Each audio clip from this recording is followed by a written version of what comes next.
Welcome to this video on the Confined Spaces Regulations 1997. So what we're going to be doing in this video is just explaining exactly what they are, what the requirements are, and exactly what a confined space is in terms of the regulation, as well as what you are required to do as an employer and an employee. So this is exactly what the regulations contain.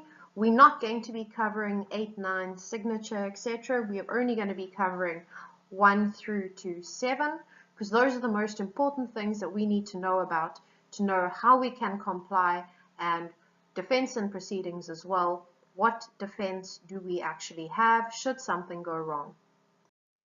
Regulation 1, citation, commencement and interpretation. This gives you the basic definitions that you need in order to understand the requirements of these regulations, and it lays it out really nicely as well. Confined space, any place including any chamber, tank, vat, silo, pit, trench, pipe, sewer, flue, well, or other similar space by virtue of its enclosed nature that arises a reasonably foreseeable specified risk. That specified risk is really important, and we'll cover that in a minute. But also try and remember the definition, which I kind of like to use and I assess most areas by as well. Not normally lit, not normally ventilated, with a single or restricted access or egress. So that kind of covers it really, really nicely, and all of those places that are listed over there, whichever one you pick, it's not normally lit, it's not normally ventilated, and there's normally one access egress, and it's normally rather small. You don't really have a large area where you can get in and out of easily. So your specified risk means a risk of a serious injury to any person at work arising from a fire or explosion. That's self-explanatory. Then you've got the loss of consciousness of any person at work arising from an increase in body temperature. Again, confined spaces are normally hot, or they're normally really, really cold, whichever, depending on your work location. But your heat is a big issue as well in these confined spaces. So if there's not enough ventilation, obviously there's not going to be any air flowing and it's going to get too hot. Your loss of consciousness or asphyxiation of any person at work arising from gas, fume, vapor, or the lack of oxygen. Now I'm sure you've heard about multiple fatalities that there have been since the beginning of time because of the hazardous atmosphere inside of confined spaces. So anywhere where there is a risk of low oxygen or any other chemical that's in the air or gas, fume, it doesn't matter what it is, anything that makes that atmosphere unsafe, that over there is a specified risk. The drowning of any person at work arising from an increase in the level of a liquid. So obviously anywhere where there's valves that the tank could possibly fill with water, fuel, anything that's liquidy, that over there is also going to be your specified risk. Then asphyxiation of any person at work arising from a free-flowing solid or the inability to reach a respirable environment due to entrapment by a free-flowing solid. Now they define your free-flowing solid as well, and they say a substance consisting of solid particles and which is of or is capable of being in a flowing or running consistency, including flour, grain, sugar, sand, or other similar material. I think that's probably one of the most horrendous things that could actually happen, because the more you try and fight to get out of it, it's like quicksand. You can't get anywhere from it. So the last thing you want to be doing is breathing in flour for the rest of your last dying moments, and that is why these regulations are so important to follow. And your last point over there covers your system of work, and it says that includes the provision of suitable equipment which is in good working order. Now suitable doesn't just mean it works and you plug the grinder in and it works. It means that it's suitable for that environment and for the purpose, for the task that you're going to be carrying out. Please remember that as well within these regulations. Your wording is incredibly important. It has to be suitable equipment and in good working order. A lot of people in works areas supply their workforce tools and they say, go ahead and use them, but they're actually, although they may work, they're not suitable for the location the people are going to be going to. So Regulation 2, we've got the disapplication of the regulations, and this basically means what the regulations don't apply to. So we're looking at anything that's floating, basically, in a nutshell, master or crew of a seagoing ship.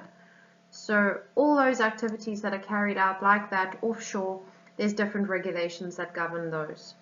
Any place below ground or in a mine, again, different regulations governing their confined spaces, operations, procedures, and any diving operation to and in relation to which the diving operations at work regulations 1981 apply. So that covers the disapplication of regulations, which is your Regulation 2. It's short, sweet, and in a nutshell. Regulation 3 has got your duties. So very, very important. Now, here we go. The employer. Every employer shall ensure the compliance with the provision of these regulations in respect of any work carried out by his employees. Now, that little word that started there, every employer shall, that's an absolute duty. So there's no leeway in that. There's no halfway between I kind of did what was required by the regulations. You will do exactly as these regulations state, otherwise you will be in contravention of the law. Also, the employer shall ensure compliance so far as is reasonably practicable with the provisions of these regulations in respect of any work carried out by persons other than his employees, insofar as the provisions relate to matters which are within his control. So this over here, you're looking at people that might be coming onto a site who are third party or contractors or anything in that regard. He still has the duty of care to look after them and make sure that they are following these regulations as per required. Self-employed persons as well, Regulation 3.2, they have to do exactly the same thing, and they have to make sure that everybody else is also looked after.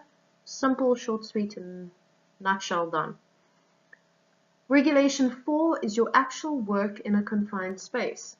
Now, these regulations actually prohibit anybody entering a confined space when they could carry out whatever work is inside that confined space in another manner.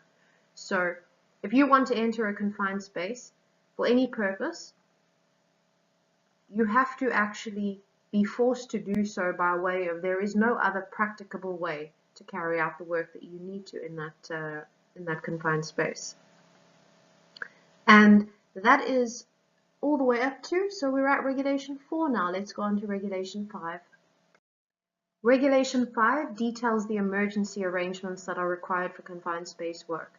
These are particularly important to me because of my history and the work that I've done being in emergency medicine. I have often had to rescue and be part of rescues for people that have become injured or incapacitated inside of a confined space, and regularly there have not been sufficient provisions in place in order to carry out the rescue safely, which has obviously delayed the evacuation of the casualty. Now, in the 21st century, we shouldn't be sitting with all the knowledge that we have and personnel are still becoming injured or dying from confined space work. So this regulation here puts in place, and it says, unless there are suitable and sufficient arrangements in place, nobody's going into the confined space to carry out work. And that also covers specified and non-specified risks. So your non-specified risks, you can look at things like your medical conditions, like a cardiac collapse or a diabetic patient or things like that. But again, more than likely that would have been carried out in your preliminary medical evaluation checks of fitness for work. Looking at Regulation 5.2, you need to make sure that your arrangements are deemed suitable and sufficient, and this outlines how they are deemed suitable and sufficient. So they will be deemed suitable and sufficient if you can make sure that, as far as reasonably practicable, the people that are putting the emergency arrangements in place are not at risk of injury themselves, and also to make sure that should there be a resuscitation that would need to be carried out, all the equipment is there and it's maintained and it's on site and it's ready for use. But again, from my personal opinion, you shouldn't be entering a confined space if there is such a likelihood that a resuscitation would be necessary. Looking at the last section there, your last regulation, Regulation 5.3, whenever circumstances arise, there can be no delay between the incident happening, which calls for the emergency arrangements to be put into place. It has to be done immediately. Regulation 6 is your exemption certificates. We're not going to go too much into that, but basically this regulation says that the Health and Safety Executive may, in writing, grant exemptions based on their own discretion. So this is going to be very seldom, and it's not really going to be happening in your everyday systems and work requirements. Regulation 7 covers defense in proceedings. Now, I'm not going to read this word for word. I'm going to put it into plain English over here. So, if you've contravened Regulation 5.3, which was the immediate implementation of putting the emergency arrangements in place when an accident occurs, if you've contravened that and it wasn't done, the only defense that you're going to have is it wasn't somebody who was an employee of the company or under your control. It has to be the fault of another person, and you have to be able to prove you took all reasonable precautions and exercised the due diligence to avoid the contravention. Also, you're going to have to provide information to the court before 7 days prior to the hearing. So you're going to have to give them some type of notification to the prosecutor to show that it wasn't the person from your company who was responsible for it. And then your Regulation 7.3, that last bit at the end, it basically says whoever was found responsible for obstructing it, they're going to be charged and they will be found guilty. Now, we won't be going into too much detail on Regulation 8, 9 and the schedule. You can go ahead and take a look at that in your own time on www.legislation.gov.uk. We've covered the most important sections now of the Confined Spaces Regulations, which is fantastic. And the explanatory note is also there just for a little bit of additional information, and obviously it says it's not part of the regulations themselves.